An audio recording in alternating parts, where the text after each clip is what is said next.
Bismillahirrahmanirrahim. Assalamualaikum warahmatullahi wabarakatuh. Alhamdulillah, pada kesempatan ini kita bisa kembali melanjutkan perkuliahan kita Hukum Islam di Indonesia. Sebelumnya di minggu lalu kita sudah bahas tentang konsep syariat, fikih, hukum Islam dan perbedaan antara masing-masing. Pada kesempatan hari ini atau pada sesi ini kita akan membahas materi tentang prinsip-prinsip hukum Islam. Jadi ini masih materi pengantar sebelum nanti kita masuk ke materi inti kita, yaitu tentang hukum Islam di Indonesia. Materi ini penting menurut saya untuk kita kaji lebih jauh agar kita bisa lebih memahami secara mendalam tentang hukum Islam itu sendiri. Baik, sebelum kita bahas lebih jauh tentang apa saja prinsip-prinsip hukum Islam itu, kita telah terlebih dahulu ya, apa itu prinsip hukum Islam. Karena ini sebenarnya lebih mengarah pada pembahasan filsafat hukum Islam. Tapi di perkuliahan ini penting juga kita bahas prinsip ya secara bahasa. Artinya permulaan, tempat pemberangkatan, titik tolak atau dalam bahasa Arab itu kan al-mabda. Nah itu disebut dengan prinsip. Jadi yang dimaksud prinsip hukum Islam ini adalah kebenaran universal yang inherent di dalam hukum Islam. Jadi dia adalah sebuah kebenaran universal yang tidak bisa dilepaskan dari hukum Islam itu sendiri dan menjadi titik tolak pembinaannya. Prinsip membentuk hukum Islam dan setiap cabang-cabangnya. Nah, maksudnya apa? Bahwa dalam hukum Islam itu ada dasar yang menjadi pijakan dalam setiap penetapan hukum Islam. Jadi dia menjadi dasar dalam penetapan hukum Islam. Nah, itu yang disebut dengan prinsip dalam hukum Islam. Jadi prinsip hukum Islam. Sama seperti teman-teman yang misalnya punya prinsip mencari jodoh ya. Jadi prinsip saya itu Pak, mencari jodoh sederhana. Yang penting seiman, cantik, kaya, pintar, anak pejabat. Nah terus aja ya sampai kiamat kita tidak akan ketemu prinsip itu. Tapi apa yang tadi teman-teman sampaikan itu namanya prinsip. Jadi sebuah kebenaran, sebuah pijakan yang teman-teman yakini dalam mencari jodoh. Jadi dasar, jadi patokan dalam mencari pasangan hidup. Nah itu namanya prinsip. Jadi prinsip hukum Islam itu apa? Sesuatu yang menjadi dasar, titik tolak, pijakan dalam pembentukan hukum Islam yang disarikan dari Al-Quran maupun dari Al-Hadis. Nah apa saja prinsip-prinsip tersebut? Jadi setidaknya ada 6 yang akan saya kemukakan. Mungkin sebenarnya lebih dari 6 itu. Nanti bisa kita telusuri lebih jauh. Tapi ini sebagai pengantar awal untuk diskusi kita. Apa saja yang 6 itu? Yaitu pertama adalah ketauhidan. Ini nanti yang menjadi dasar utama atau prinsip utama dalam hukum Islam. Yang kemudian melahirkan prinsip yang lain. Yaitu apa? Keadilan, kesetaraan, kemaslahatan, kebebasan, dan amar ma'ruf nahi mungkar. Jadi 6 prinsip ini nanti berkaitan dan sinergi satu sama lain. Baik, kita bahas ya secara singkat masing-masing prinsip tersebut. Baik, prinsip yang pertama ya adalah prinsip tauhid. Dan ini adalah prinsip yang paling utama dan pokok yang menjadi sumber dari prinsip-prinsip lainnya. Jadi titik tolaknya adalah prinsip ketauhidan ini. Jadi dari prinsip ketauhidan kemudian melahirkan prinsip-prinsip yang lain dalam hukum Islam.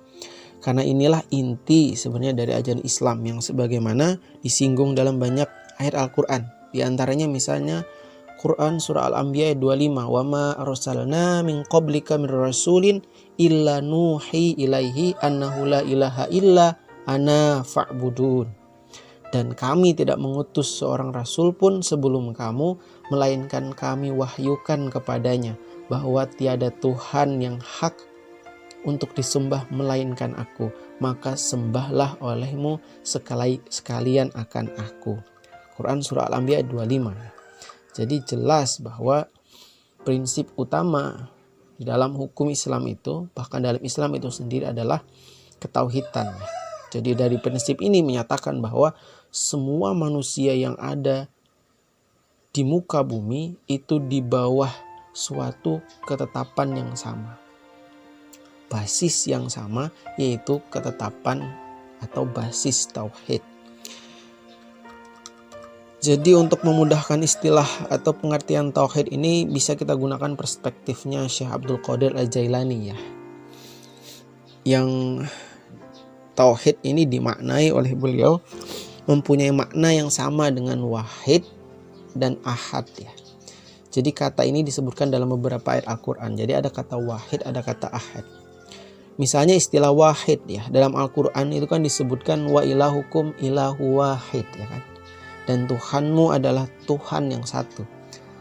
Sedangkan ahad itu sebagaimana disebutkan dalam ayat Qul huwallahu ahad ya. Jadi ada dua istilah. Ada istilah pertama adalah wahid, yang kedua adalah ahad. Apa bedanya antara wahid dan ahad ini? Wahid itu artinya nomor satu. Bahwa Allah itu nomor satu dalam hidup kita. Kita banyak punya prioritas dalam hidup, tapi kita prioritaskan Allah dalam hidup kita. Nah sebenarnya kita misalnya pengen tidur aja, pengen jalan saja sama pacar. Kebetulan pacar ngajak jalan-jalan, makan-makan, tapi kebetulan ada kuliah. Nah kemudian teman-teman pilih kuliah dibanding yang lain karena teman-teman punya pikiran pandangan bahwa Allah itu lebih menyukai kita untuk menuntut ilmu. Nah itu artinya teman-teman menomorsatukan Allah dalam hidup, Allah yang wahid. Dan pada puncaknya nanti ketika kita senantiasa selalu menomorsatukan Allah dalam setiap pilihan hidup kita, maka Allah akan menjadi satu-satunya dalam hidup kita. Bahkan kita pada puncaknya sudah tidak ada lagi keinginan yang lain selain Allah. Nah itu yang disebut dengan tauhid. Nah oleh karenanya berdasarkan prinsip tauhid ini, pelaksanaan hukum Islam itu merupakan wujud ibadah dan ketaatan kita kepada Allah, wujud bakti kita kepada Allah.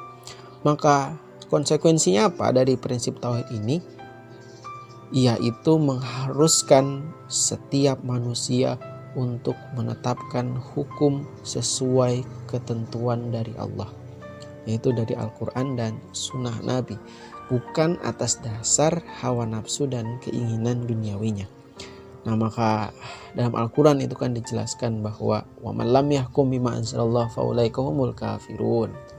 Siapa yang tidak berhukum dengan hukum Allah, maka dia adalah orang-orang yang kafir. Di ayat lain wa man lam yahkum bima anzalallahu faulaika humuz zalimun faulaika humul fasiqun. Dia termasuk orang-orang yang zalim, termasuk orang-orang yang fasik ya.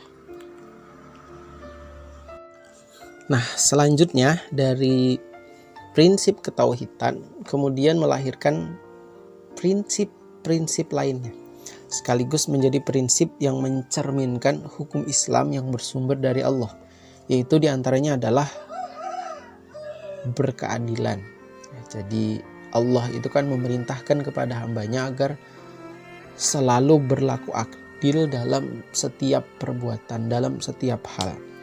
Makanya kan disampaikan dalam Al-Quran surah An-Nahl itu kan, innallaha ya'murukum bil adli wal ihsan. Bahwa Allah menyuruh kita untuk selalu berbuat adil dan berbuat kebaikan. Nah, jadi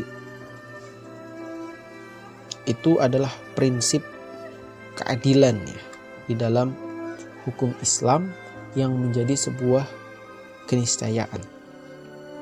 Nah, dari Al-Quran surah An-Nahl ayat 90 itu kan jelas disampaikan bahwa innallaha ya'murukum bil adli wal ihsan, bahwa Allah itu menyuruh kita untuk berbuat adil dan ihsan, berbuat baik.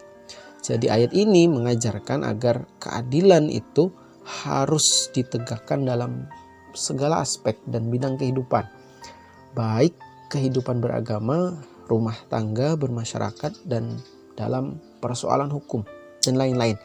Jadi keadilan ini nanti bisa kita artikan sebagai moderasi ya. Jadi tengah-tengah, tidak condong atau tidak memihak pada satu sisi.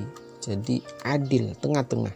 Makanya kan dia punya sinonim kata dengan mizan ya. Jadi timbangan yang tidak berat sebelah. Nah, pentingnya menegakkan prinsip keadilan ini berangkat dari asumsi bahwa manusia itu memiliki kecenderungan mengikuti hawa nafsu. Jadi adanya kebencian, adanya kecintaan terhadap sesuatu nanti memungkinkan manusia ini mendahulukan sesuatu yang batil dibanding sesuatu yang benar. Nah, oleh karenanya menegakkan keadilan ini adalah sesuatu yang niscaya. Jadi agar manusia tetap berada pada relnya, pada jalurnya yang benar, dia tidak memihak, dia tidak condong pada satu sisi, maka Allah memerintahkan agar adil, seimbang, tengah-tengah. Nah, untuk kaitannya dengan keadilan hukum ini ya, jadi harus atau wajib niscaya juga keadilan ini diterapkan kepada semua orang dengan dasar kesamaan. Jadi tidak membedakan antara orang kaya dan orang miskin, antara kulit yang berwarna putih atau hitam, antara penguasa atau rakyat, antara status sosial tinggi atau rendah, ningrat atau jelata, semua diperlakukan sama di hadapan hukum. Ya. Jadi ini yang disebut dengan prinsip keadilan dalam hukum. Jadi tidak seperti analogi sarang laba-laba itu ya. Jadi hukum itu jangan sampai seperti sarang laba-laba. Jadi binatang kecil, nyamuk, lalat itu kan bisa tertangkap di jaringnya. Tapi ketika yang melewati itu adalah buaya, singa, harimau, anjing, itu lolos begitu saja. Nah, jadi itu tidak diharapkan di dalam hukum. Maka hukum itu harus adil, harus di tengah-tengah, tidak condong ke kiri, tidak condong ke kanan. Jadi itulah pentingnya hukum itu harus berkeadilan. Nah, ini prinsip juga yang sangat penting dalam hukum Islam. Selanjutnya, prinsip keadilan dalam hukum. Nah, ini juga nanti tidak lepas dari prinsip persamaan. Nah, ini tadi kaitan keadilan, lalu nanti selanjutnya adalah prinsip persamaan, atau dalam bahasa Arab dikenal dengan al-musawah, atau dalam bahasa Inggris equality. Jadi kesetaraan atau persamaan di dalam hukum ini prinsip selanjutnya. Jadi pentingnya persamaan atau kesetaraan manusia ini di dalam hukum, khususnya antara laki-laki dan perempuan, itu dalam banyak ayat Al-Quran dan hadis itu banyak disinggung. Di antaranya misalnya dalam persoalan penciptaan, Allah itu mensetarakan, menyamakan antara laki dan perempuan dalam penciptaan. Ya ayyuhan nas ittaqu rabbakumul ladzi khalaqakum min nafsin wahidah wa khalaqa minha zawjaha wa bassa minha rijalan katsiran wa nisa. Jadi Allah kemudian menyebut dengan seruan, ya ayyuhan nas, wahai manusia, bertakwalah kepada Tuhanmu yang menciptakan kalian dari jiwa yang satu, dan kemudian dari jiwa itu diciptakanlah manusia berpasang-pasangan ya, antara lain laki-laki dan perempuan. Nah, itu jadi sama posisinya. Atau misalnya dalam balasan amal ibadah, fastajaba lahum rabbuhum anni la udhi'u amala 'amilin minkum min dzakari wa unsa ba'dukum min ba'd, bahwa Allah itu memperkenankan permohonan manusia ya dengan berfirman, sesungguhnya aku tidak menyia-nyiakan amal orang-orang yang beramal di antara kamu, baik laki-laki maupun perempuan. Jadi tidak menyia-nyiakan antara keduanya. Jadi Allah tidak memihak pada salah satu kaum saja, tapi Allah menyamakan, mensetarakan dalam hal balasan amal. Atau misalnya dalam tugas sebagai khalifah di bumi juga Allah tidak membedakan antara laki-laki dan perempuan. Kata Allah, inni ja'il fil ardi khalifah, bahwa aku ingin menjadikan manusia ya sebagai khalifah di muka bumi. Jadi tidak laki-laki, tidak perempuan, tapi ja'ilun fil ardi khalifah. Jadi ingin menjadikan umum sifatnya, baik laki-laki itu atau perempuan. Atau misalnya dalam hadis Nabi tentang pendidikan, itu juga tidak ada membeda-bedakan antara laki-laki maupun perempuan. Talabul ilmi faridatun ala kulli muslim wal muslimat. Jadi menuntut ilmu itu wajib hukumnya bagi setiap muslim laki-laki dan muslim perempuan. Nah, itu jadi jelas bahwa prinsip persamaan ini adalah prinsip yang dijunjung di dalam Islam. Nah, lebih jauh lagi ya, bahwa dalam hukum Islam itu juga menjamin bahwa tidak ada perbedaan antar umat manusia selain dari aspek kelamin, juga dari aspek suku, agama, ras, stratifikasi sosial, warna kulit dan sebagainya. Semua diperlakukan sama di mata hukum.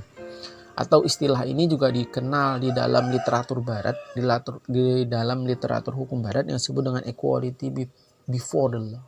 Jadi adanya kesetaraan, samaan di depan hukum.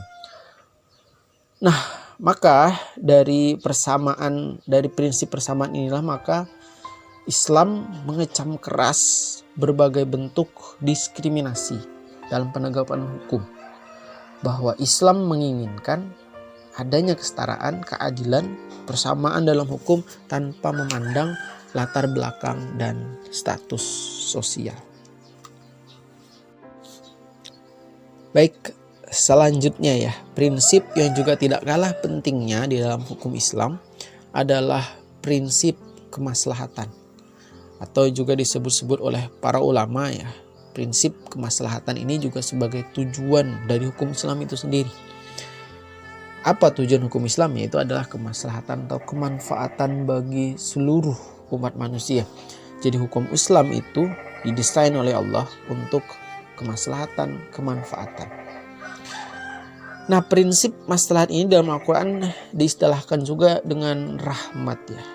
Jadi sebagaimana misalnya disinggung dalam beberapa ayat, di antaranya Quran surah Yunus ayat 57 sampai 58, ya ayyuhan nas, wahai manusia, kata Allah, qad ja'akum mau'izatun mir rabbikum, telah datang kepadamu pelajaran dari Tuhanmu, wa syifa'ul lima fis sudur, dan penyembuh bagi penyakit-penyakit yang ada di dalam dada-dada, wa hudaw wa rahmatan lil mu'minin, jadi dia sebagai petunjuk dan juga rahmat bagi orang-orang yang beriman. Qul bifadlillahi wa birahmatihi, katakanlah dengan karunia Allah dan rahmatnya,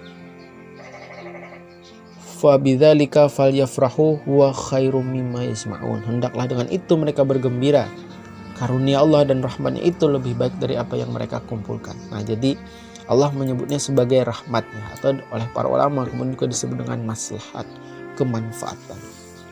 Nah, apa maslahat itu? Jadi secara bahasa maslahat ini bisa kita artikan sebagai kebaikan, kebermanfaatan, kepantasan, kelayakan atau keselarasan. Kata al-maslahah ini ada kalanya juga disebut lawan dari kata al-mafsadah, atau dengan kata al-madaroh yang sama-sama mengandung arti kerusakan. Jadi maslahat ini lawan dari kata kerusakan. Nah, maslahah dalam literatur hukum Islam ini dimaknai juga sebagai jalbul manfaat wa dar'ul mafsadat ya. Jadi mengambil manfaat dan menolak kerusakan. Nah, ini yang juga disebut-sebut sebagai tujuan dari syara itu. Nah, dalam mewujudkan kemaslahatan hukum Islam bagi manusia, maka para ulama merumuskan 5 prinsip universal atau daruriyah al-khamsah yang kita kenal ya dalam istilah Islam itu.